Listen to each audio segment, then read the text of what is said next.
Today, turn this fan off. I'm just going to be talking about a few things of like how I did it, since people ask me every now and then about these things. So I'll explain how I did whatever it is I show, and then show however I did it. So, first thing, how did I mount my oil cooler? I have 90-degree aluminum brackets that I cut, grinded, shaved, bolted together, mounted the oil cooler to it with rubber grommets. I mean, it couldn't be more sturdy. It's 4 bolts to the frame, 4 bolts holding the brackets together, 4 bolts holding the oil cooler to the brackets with the rubber grommets to kind of get the vibration away from it. Pretty simple. It only took me a couple hours to do everything. I just kind of ghetto painted it, made it look good, but it doesn't hit anything. Doesn't hit, the forks. Doesn't hit the fender. Doesn't hit the motor. Doesn't hit nothing. I did have to flip my lines down instead of being on top. I know a bunch of people always say you can't run them down because oil won't fill all the way up. Blah blah blah. It's working fine.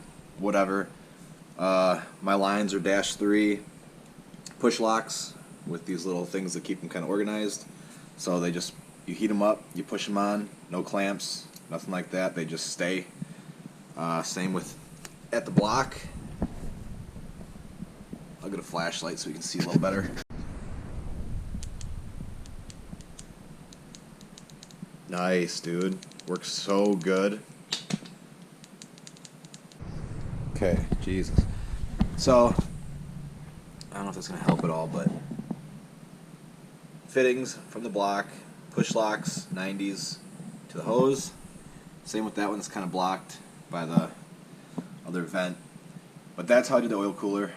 I ran lines around the back side up over the intake manifold to over here to keep them away from the exhaust as much as I could. That's the oil cooler. Another one I get is the catch can. So from what I've heard, Kept Speed no longer makes these. I got lucky apparently when I ordered it.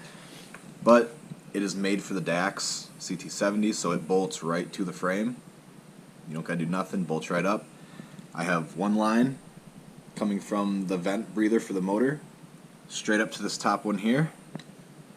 One line from this crankcase fitting, where the oil dipstick fitting, straight up to the bottom one there.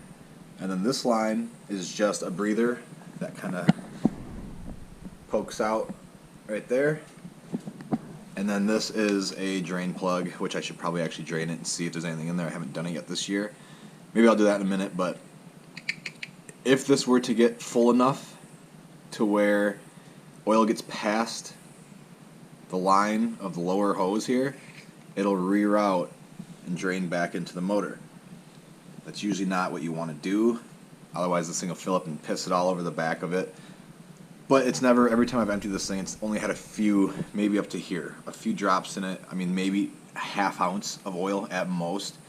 I've never had it reroute its way back, but if it were to, that's what would happen. Not a big deal. That's how I did the catch can setup on this bike. Another thing I get asked is my bracket for my exhaust. Again, they no longer make this pipe. Got lucky when I ordered it. Can't get them no more. But all I did was take a piece of flat steel, put a little bit of an S-bend in it, drilled 2 holes, bracket, because obviously this is here, it won't bolt right on because it's made for a CRF50. That's all you have to do. You can even do it where you take a piece of metal, run it from this bracket to here, curve it this way, and then bolt it to here, so it's 2 points bolted plus this to make it a little bit more sturdy. I should have done it that way. I didn't. It's been like this for a couple of years. 0 issues whatsoever. So that's the exhaust bracket. Everything else, it fits right on, bolts right on. You don't got to worry about it. Just that bracket's all you got to mess with. And that's for any like CRF50 style pipe you buy that doesn't have an adjustable arm to mount it like some of them come with. You have to make a little bracket, but super simple. Another thing I get is my tail light.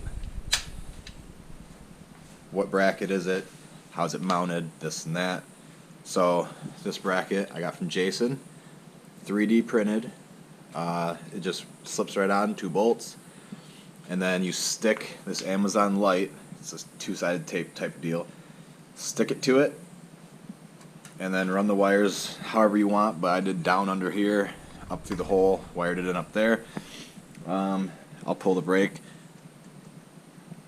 I mean, it's bright. It's bright enough to where, you know, at nighttime you'd see it, in the daytime you can see it. It does have integrated blinkers, so if you wire those in, you have a left blinker over here, right blinker over here, so those do work. I'll show you exactly what the light is, because I keep some spares at all times. I buy them like a 5-pack.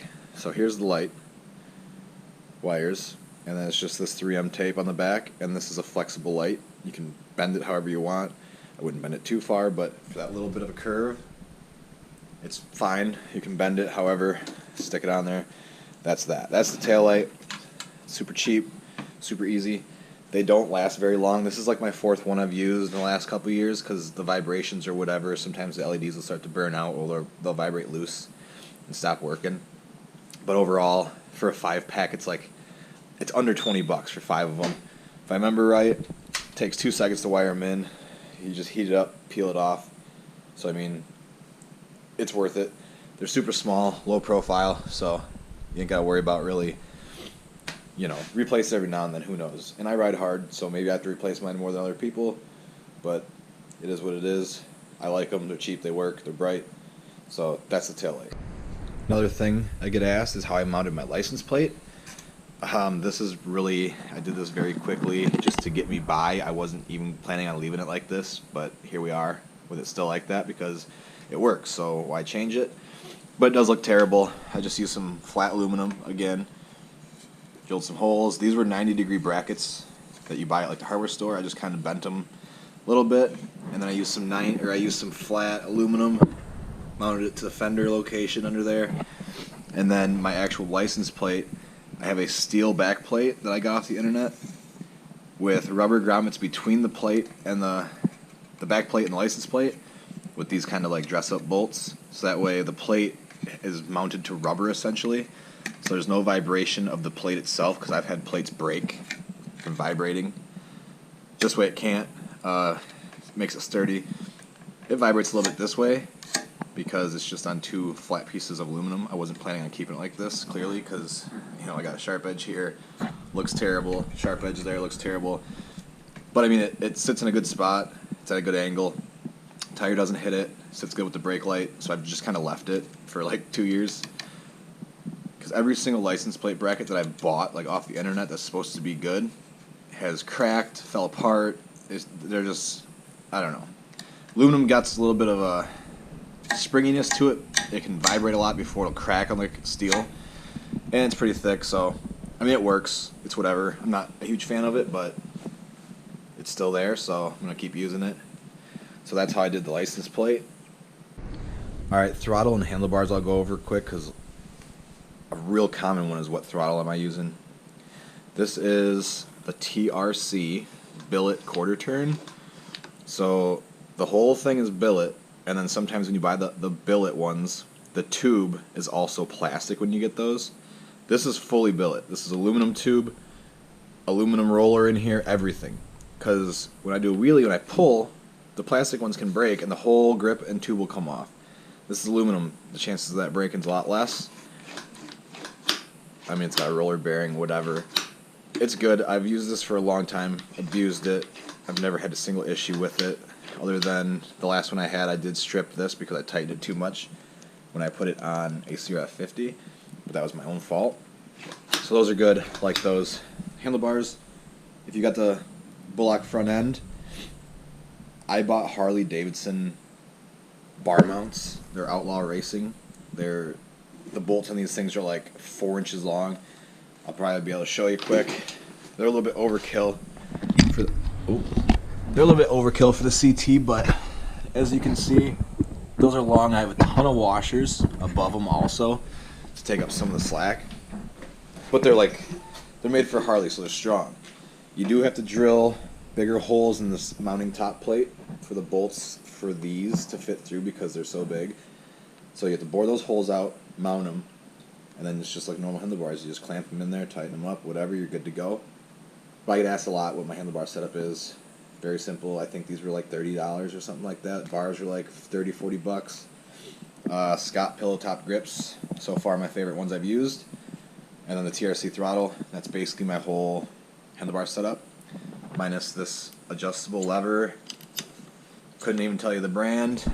I got this off my Grom when I put it, I forget what brand I put clutch lever on there, but it was like a really expensive one, so I took the cheap one off and just put it on here, and I seem to like it, so that's what that is. My horn, here's my horn. That's just a bell from Walmart. And then my phone mount. So this is the Ram X Grip. Bolts around your bars with like a U-hook. It's got the ball mounts here that you crank on to get them tight, any direction you want. This specific top part I got for large phone, small tablet type thing. It holds phone like I've never had a phone fall out once, and it comes with this like rubber strap that once your phone's in, you put like a rubber band corner to corner that holds it in really good. When I cut the packaging open, when I got this in the mail, I cut right through that, so it was useless. So I've never actually got a chance to use it, but never failed. I do recommend you super glue these rubber feet on because they do come off sometimes. So drop a super glue, stick them on, you're good to go. But I love this thing. I've never had a problem with it. So had a couple years now, actually, 3 or 4. But it's been doing good. So that's the phone mount. Another thing people ask me is how I mount my camera. So I just have GoPro sticky mount on the side. Couple of those weird arms. I use Allen bolts to clean up so I don't have a bunch of these sticking out every direction. These are Allen bolts. They're all nice and flush. Tighten them with an Allen wrench, get them where you want them. And then the camera sits right here in front of my face.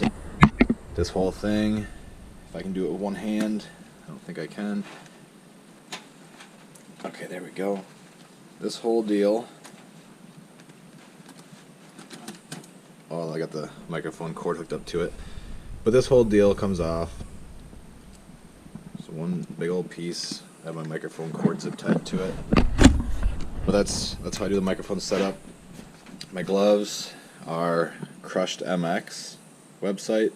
You can get like 3 or 4 pair for, I don't know, 20 bucks, 30 bucks, whatever it was. I just got random. I got some Beavis and Butthead ones. I got some Snickers ones. I got some Captain Morgan ones. Pretty cool. They're really lightweight, like thin. So up here, it breathes, but they got this rubber. This is all rubber lettering. These fingers are rubber for like brake levers and the clutch. I mean, I use them to work on cars. I use them to ride. I like them. They're cheap. They look good. Breathe good. One more I guess I get is what mirrors.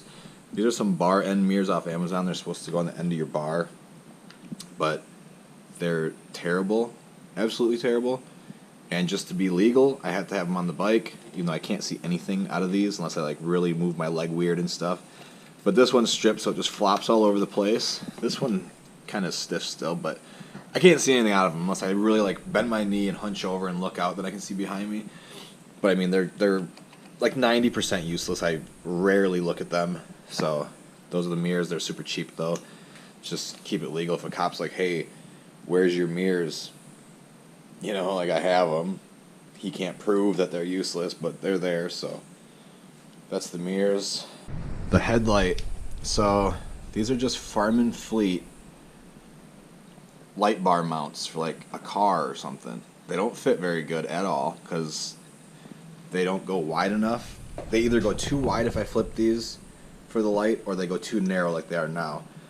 So the feet are at a little bit of an angle on each side, so it's not perfect for the light, but it is sturdy. It does hold it, and this light will absolutely blind you for being how cheap it is. It's a Headlight brand, 7-inch. I want to say this is the Flood, maybe the Spotlight. I don't know the difference. Whatever.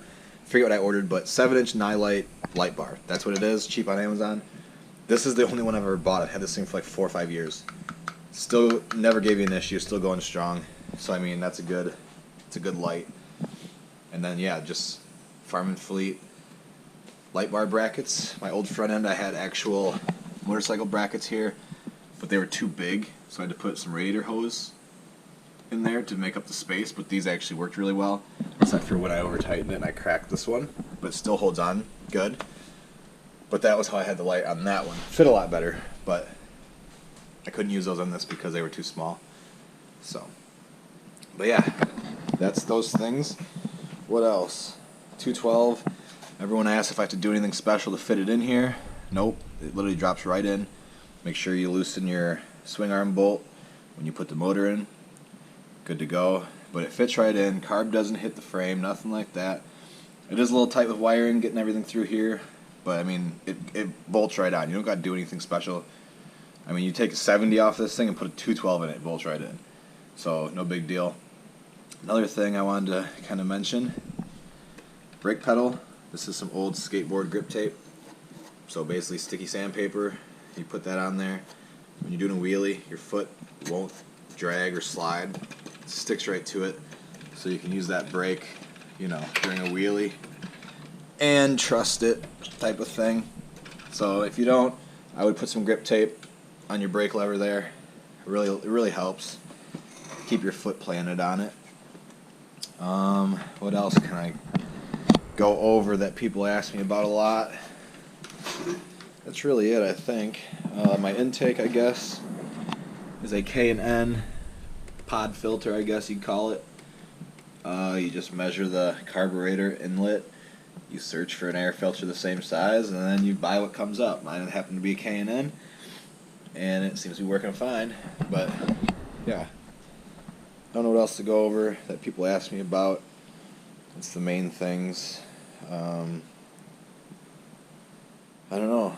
If you got any more questions, put them in the comments. I'll answer them. If there's enough questions that I haven't answered, I'll make a whole another separate video on it, answering all of them, or as many as I can that I have the answer to, I suppose. So I think it'll be interesting. I have this heat temperature gun, blah blah blah, tells you how cold, how hot stuff is. To fire this thing up, see how hot the header pipe gets, the mid pipe gets, and the muffler gets, because the muffler's titanium, so it's not supposed to get hot, or as hot. See how hot it all gets with the choke on while it warms up.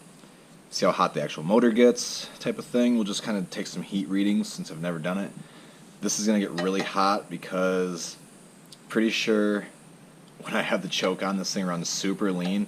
It was actually glowing red the other day when I was warming it up. So I'm going to fire it up and just see how hot things get and how quick. Okay, without starting it dead cold, header pipe is at 48 degrees, mid pipe 55, muffler 57. Let's fire it up. It's cold.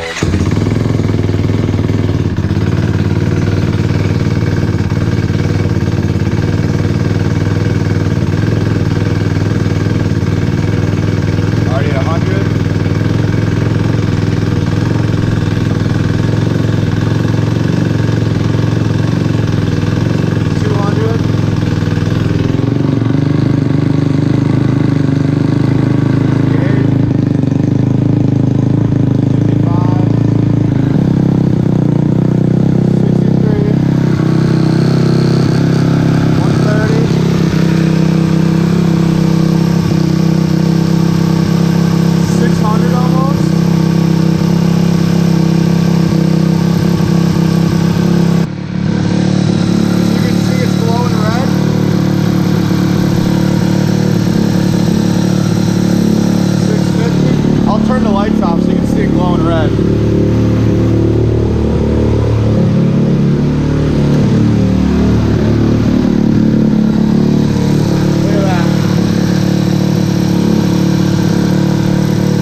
Choke off because it gets super lean to warm it up, but that's glowing red just for, I don't know, 2 minutes of running. We're at 581, 243, and only 80 on the muffler. 532. 418, the head, looking at 140, 130. 135, 200, clutch cover, 74.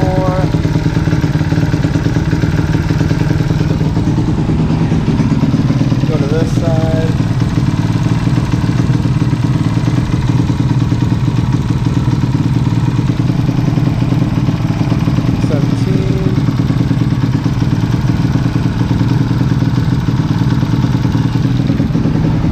Okay, I just turned the key off. See how fast it cools down.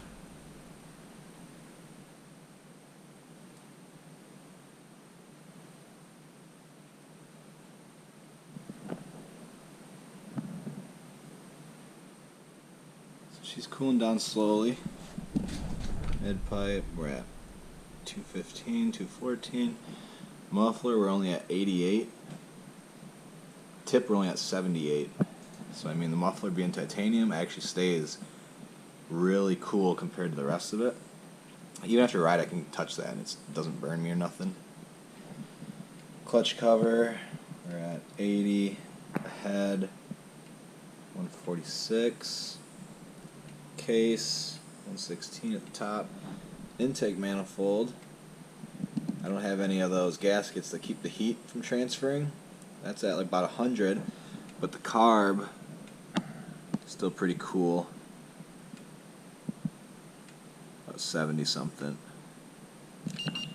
So yeah, that's the heat, how fast it heats up. Oil cooler, we're at 106.